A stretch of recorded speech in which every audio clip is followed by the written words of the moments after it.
Grand Rapids Rock Alternative 97.9 GRD. Hey, it's Metalhead Ned hanging out here at yet another fantastic show. There is a band offset from Mayhem Tour right now, and good God, I saw these guys just about, was it 20 minutes ago, you think, like that? Yeah, about 20 minutes ago, and blew my fucking skull off because it was awesome.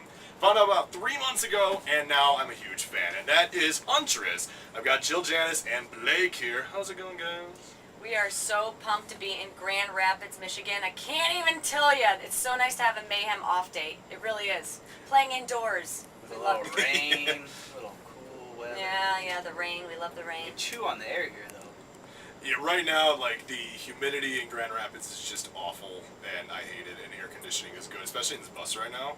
The air conditioning here is amazing. Thanks to our fans who helped this be possible. Without our fans, we would not have this bus right now, so... Yeah. I'm so grateful. You could be driving in like a little econo van. Well, you know, we would have been, except it just would have overheated. However, this bus overheated the first couple of days on Mayhem Fest because it was so hot. So it went in for repairs, and we actually did spend a few days in a van. Just, you know, just when you think you're cool and the universe just gives you a little smack down and goes, oh, you're not that cool.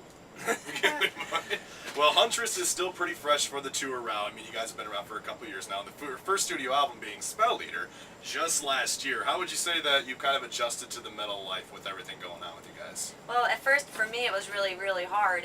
You know, Blake can attest to this. I went kind of nuts being in a van with 4 dudes, and, you know, it really It's like a sausage fest at that point. Yeah, you know, hey, I have nothing wrong with the sausage fest, to be honest with you. I love being a woman in metal. I get to be around a bunch of long-haired, bearded Vikings, and I love it. That's the romantic element. That's their most sweaty, greasy. Yeah, I like the sweat too. I do. But you know, we have adjusted. We toured relentlessly for Spell Leader, and we're on the verge of touring relentlessly for Starbound Beast. So you just have to surrender to it. That's how it goes.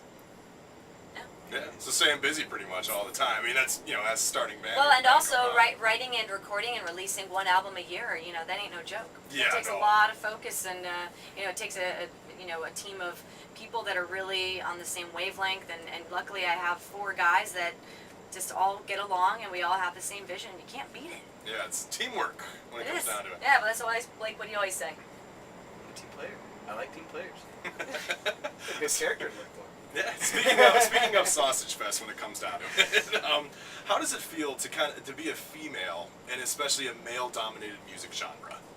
I love it. You know, I'm not here to change the world. I'm just living for my purpose, and it just so happens that I sing heavy metal.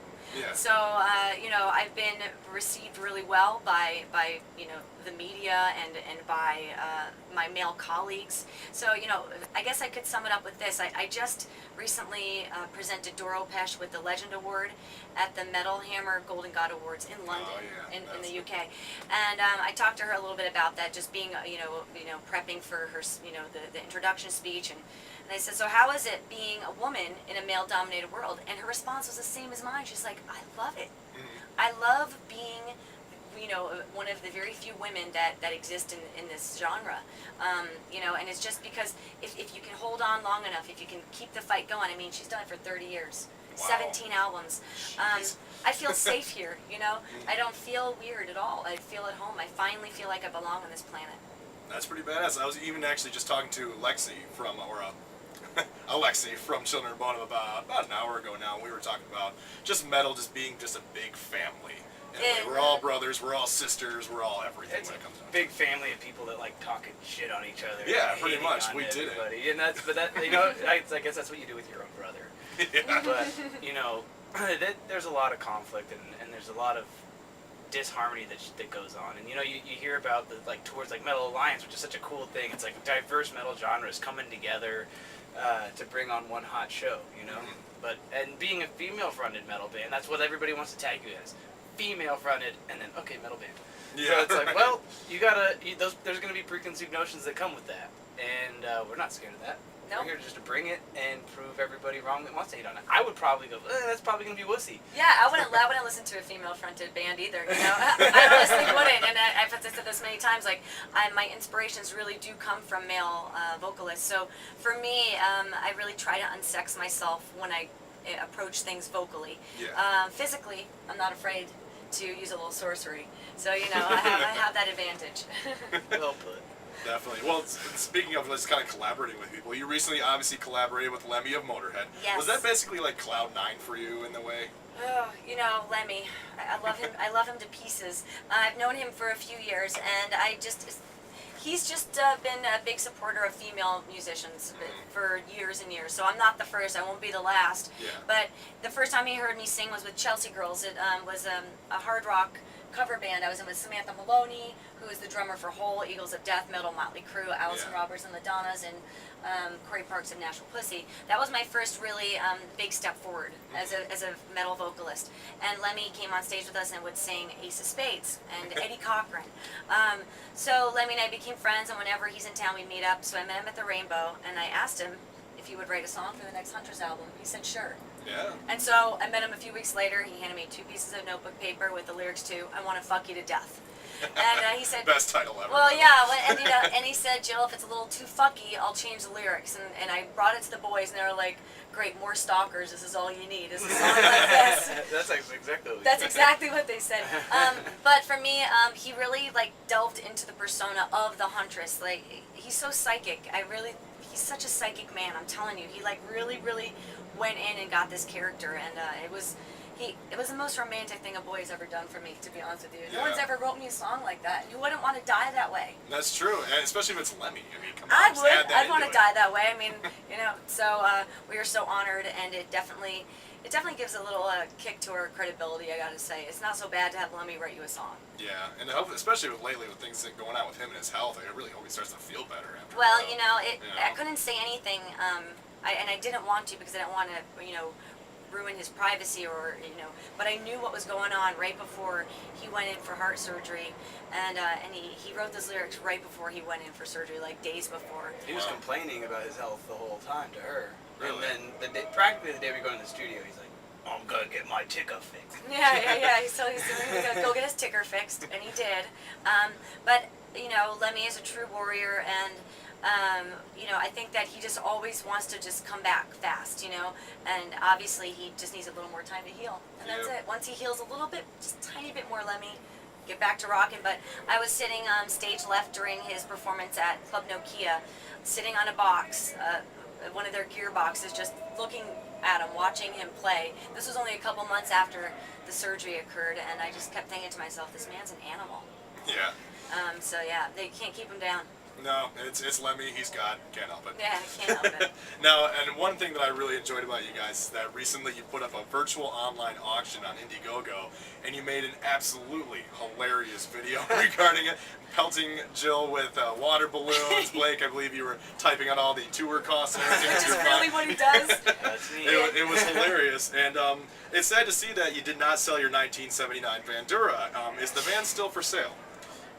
Yeah, It is. We'll Okay. talk about it. All right, I'm we broke can as make hell, a deal. so it sounds like we made a lot of money, but we're still dying. So Yeah. $7,000 after our regular tour van needs repairs. Yeah. I'll sell it.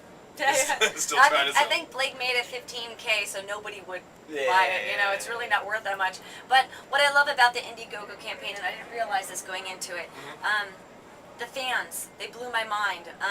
Having that relationship with them and being so connected to them, I respect our fans so much more than I ever thought was possible. Getting to really interact with them one-on-one and seeing that they alone can lift us to the next level. It's not about a record label. It's not about numbers. It's not about anything else except the fans. Yeah. And I feel so close to them now, closer than ever before, and I'm just really, really pumped on that. And plus, with the Indiegogo campaign, there's a stigma that goes along with it. You're asking crowdfunding, and so we were very careful in our presentation, and that's why we made that video.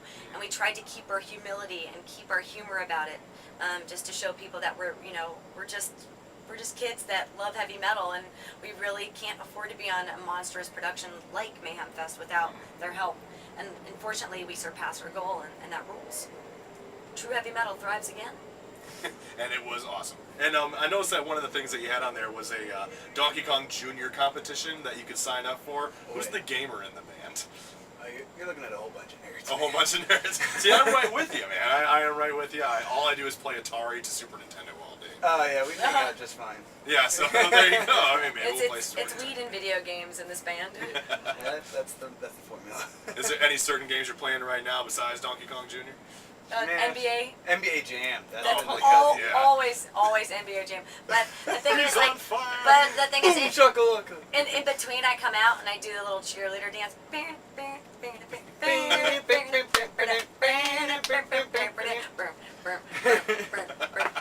Yeah, so that's pretty much all of our tour. That's what we do. You should do an NBA Jam cover in the band, you know, like a Huntress. Don't get them started, saying. please. We're already talking about covering all the Nintendo songs ever. So That would be an amazing album for us fine nerds. Castlevania is my jam. So. Oh man, well, yeah, do it. And a couple more. Have you guys gotten in those? Have you done any of those water balloon fights quite yet? From the They're Indiegogo? coming.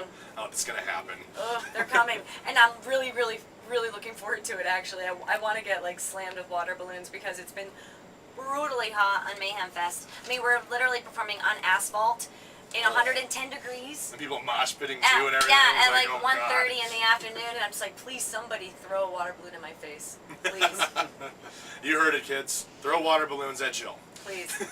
Maybe not when she's on stage. I mean, that could I'll probably kill you interrupt, if you but throw you it know, on stage, yeah, but if you off do stage that, fine, it's it's cool. bad. Well, Jill and Blake, thank you very much for everything, and it was an amazing show tonight. Let's high five, dudes. Let's do it. And be sure to check out Huntress on tour right now with Rockstar Mayhem Festival, as well as some of their off-tour dates.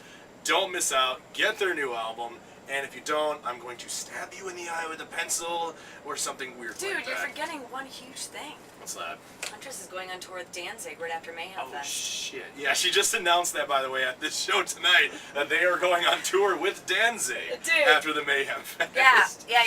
We're doing the heavy MTL in Montreal, and then we're going on tour at Danzig, and all of us are taking a time machine back to our 13-year-old selves so we can high five and freak out, and then travel back and then freak out some more. We're going on tour with Danzig and Doyle on the 25th anniversary.